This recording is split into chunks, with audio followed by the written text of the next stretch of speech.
Namaste Krishna Rao. Welcome to IYRTalks English edition. When coming to the news on Andhra, I would like to pose about 3-4 questions to you.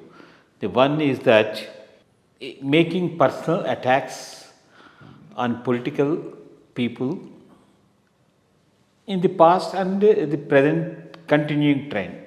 That's one thing. And then episode of Raghuramarazu trying to file a case on the assault done by him in the earlier regime against 3 officers. So A1, A2, A3. So I just want to know whether is it a right step to support what he has undergone through. The third one is that announcement made by the NDA government on awarding students with the Talli Vandanam scheme to originally, and the mandate what they have promised 15,000 rupees for every children undergoing the studies, but now of late the rumors are there that it will be restricted to only one person in the child, and also whether the Vedic students have been included in this scheme or not, we are not aware and all that.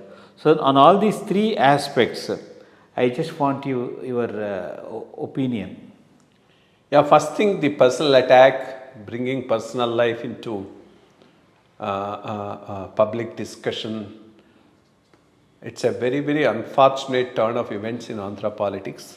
Started by the YCP, there's no doubt about that. It was not so brazen and so bad. Earlier, only when the YCP was in power, this trend has started.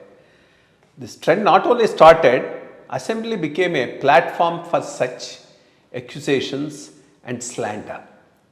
And worst thing is, Chief Minister enjoying those discussions. That's the very, very, very unfortunate aspect of the Andhra Pradesh political scene during the regime of YSRCP.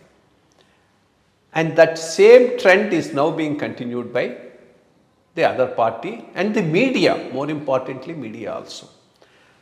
This is a game in which nobody will be a winner, because last thing you should do is get personal issues into political platform. You fight your fight on policies, on implementation, on corruption, delivery, etc. These are the issues on which the politicians and the media should also concentrate, not on individual personal lives of people. It's a very, very unfortunate thing. Both the media as well as the political leaders should show restraint. I wish some concerned individual take the initiative and drop some norms and get it accepted by all the political parties. In fact, last regime, Mr. Sriram Chandramurthy, former editor of Sakshi, took this initiative. That was about the vulgar language being used. But more importantly, these personal issues being brought onto the public platform is also something that needs to be curbed. Some such broad guidelines agreed upon by political parties is the need of the day. If that's not done and this is left as a free-for-all, as I told you, nobody will be a winner, everybody will be a loser. So that's the most unfortunate thing about this. The second one about the case filed by Mr. Raghuramarazu, 2 issues, very, very important issues are involved in that. One is rule of law and the limitations of the officer's role. Whether those 2 people came and bet him, I don't believe it. That's just not the thing. But that something like this should have happened without CM knowing it, I am not willing to believe it. And when this was told to me, first I refused to believe that it would never have happened. That's my attitude, because officers generally will follow some norms and some limitation till somebody very trustworthy told, no, it did happen. So if it did happen, it's a serious matter and it's a serious investigation.